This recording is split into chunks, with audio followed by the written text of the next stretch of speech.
Welcome to SwitchCorner, my name is Alex and today we're taking a look at Overlord Escape from Nazarick on the Nintendo Switch. Now this one, it comes from Kadokawa, who were kind enough to sponsor this video. They asked me to give you an overview of what to expect from this action adventure. So with that luck, hit subscribe, but join us here on SwitchCorner for reviews and deals near daily, and let's get started.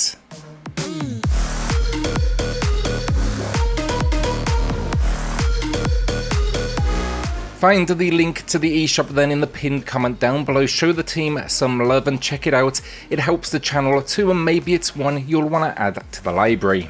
Overlord then, it started as a series of novels before seeing adaptations to both manga and anime, and honestly it is my first experience with the series, though I do fully intend to now, at least at a minimum, check out that anime. That said though, like experience with the series, it is not required because it plays with the idea that our lead, Clementine, she has amnesia, so you are learning the character's history alongside them. The main story, in the opening moments, you are killed by a character known as Ains, or at least that is how it seems. Now I think also I'm saying the name correctly there as well. Quickly though, in game you awake imprisoned in the Untitled Tomb of Nazarick. You have no memory, but you've been advised by Ains this is an experiment and you must escape. Explore, collect up your memories and take on a slew of this supreme being's army and servants. The story then, it can dive deeper as well thanks to memory fragments scattered around this world. These are images that can be accessed from the main menu. Gameplay then, and Overlord is a Metroidvania in its core design, though quite a bit linear than most, hence why I called it an action-adventure in the opening. It's almost to think sections you need to overcome, but you will quickly identify reasons to potentially backtrack as you slowly expand that arsenal and skill set. The game also quickly opens up fast travel to ensure it's not overwhelming in its design. An action platformer though, at the centre of all of this, you'll quickly inherit your first weapon, the stiletto, and be guided through movement, jumps, a sprint ability, an attack, and a backwards dodge that does not provide invincibility frames, so you definitely need to be strategic in your approach.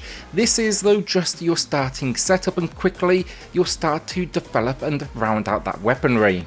The weapons, for example, I had a solid collection within an hour of gameplay, and you can have 2 equipped at any one time. It's definitely fun to experiment with the different options as you're balancing out things like power with the range of said weapon. For example, I used the stiletto 99% of the time, but it's got a very small reach, so if I came across an enemy with a particularly long melee attack, I'd be switching out for something like a more, think broadsword.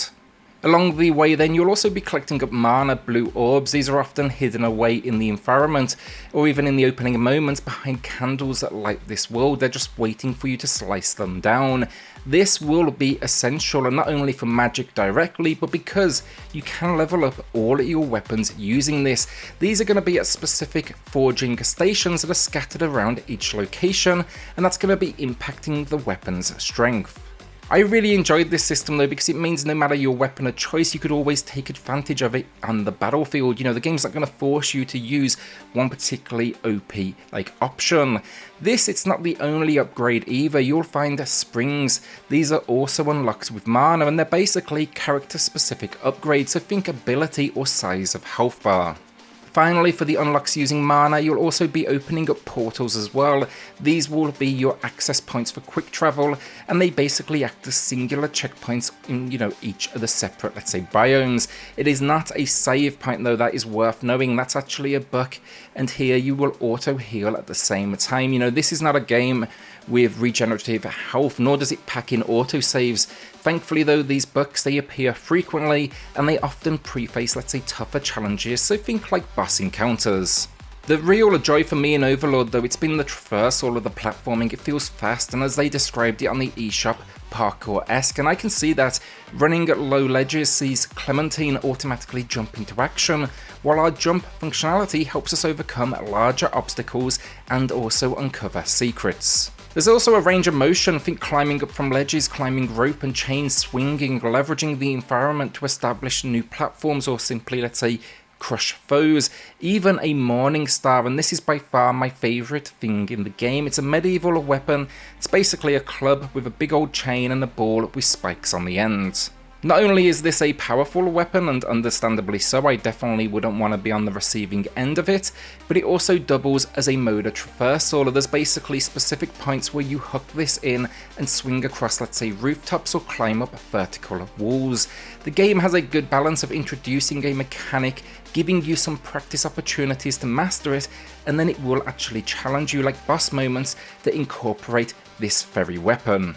The rest of the game, and then it really comes down to combat and magic. The combat single button alongside that morning star input, and you'll quickly see a slew of enemy types. In the opening hour or so, you'll see skeletons, magic based creatures, those that can move at a high speed, goblins, ogres, these kind of blob things that are seriously annoying because they multiply at a fast rate if you don't take them down quick enough.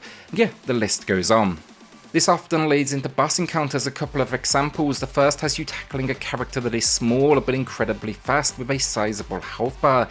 The second though, as we reach a castle-like location, she's an absolute pain. She can fly, leverage magic, and that's where the morning star now comes in. How can you get to her while she's flying all over the place? There's variety though, basically, with a decent level of challenge, and if you are concerned, just know the game has 3 difficulty options. That's easy, medium and hard. The magic then is not only an attack form as well, but it's on a cooldown timer. The first ability you get that is fire. When activated, should you have the needed magic stored up, you will see a fireball fire from your sword on attacks. It's going to be good for those range moments, but also to unlock specific doorways. It also, though, at the same time, it makes you immune to fire. This is important when you reach a point in the game that's filled with lava and what are essentially flamethrowers that you need to move through. Overall, for the gameplay, we have a Metroidvania here that gives you an ability to backtrack and explore should you choose to, but it never forces it. You can just alternatively move down its linear story structure. There's plenty of doorways to unlock them and options to expand the world, so it's definitely embracing its Metroidvania roots, but it does it in just the right way. I'd suggest exploration, absolutely, because it really is fun to uncover, secrets and memory fragments, but don't go here thinking it's going to be an expectation. Also though, you would want to explore for things like health top-ups and other collectibles. Fast travel though finally adds a nice boost as well to make sure that backtracking is painless. Graphics and audio then, visually we get a pixel style, but it's definitely modernised in its animations. I particularly like some of the enemies, like the skeletons that raise from the dead ahead of you, and then they also use this to move quickly. Clementine's moves then look particularly nice as well as she evolves in skill, because before you know it, you'll be climbing and wall jumping all over the place. The world as well, as I said, it's very much the biome form. The first a traditional tomb, then a lava-like location, then something that's, I guess, a little more mystical. Then I'm heading towards a castle. It keeps the variety consistent, and that allows for a slew of new enemy types to take down. The camera has a nice little trick as well for cutscenes where it will actually zoom in on the action. They definitely have confidence to show off their pixel work up close. That audio then a solid atmospheric soundtrack that plays into the more medieval-like vibe and sounds for attacks, deaths and enemies.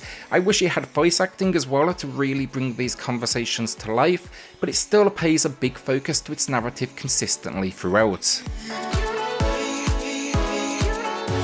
So that is Overlord Escape from Nazarick, and this is a Metroidvania that will be enjoyed by not only genre fans, but also those that simply want to push forward. It's a very simple structure, it dials back the overwhelming number of locations and locked doorways, and it really works to great effect. Honestly, I'm always a fan of options. Throw in then combat, a slew of enemies and boss encounters, and really fun platforming, and yeah, I've really been enjoying my time with it. Now sure, look, it's a sponsored video, but there are reviews out there, to take a look at them for the Switch build that carry that same sentiments. With that though, I've linked the eShop in the pinned comment down below. Head there, check it out, show the team some love, it supports the channel as well of course, and take a look at whether this is one you want to add to the library or maybe that wish list. With that then, a shout out to the patrons of the channel who are going above and beyond to support SwitchCorner. It helps more than you know, so thank you all so much. Then hit subscribe, join us here on SwitchCorner for reviews and deals near daily, and I'll see you all on the next video. Thanks everyone.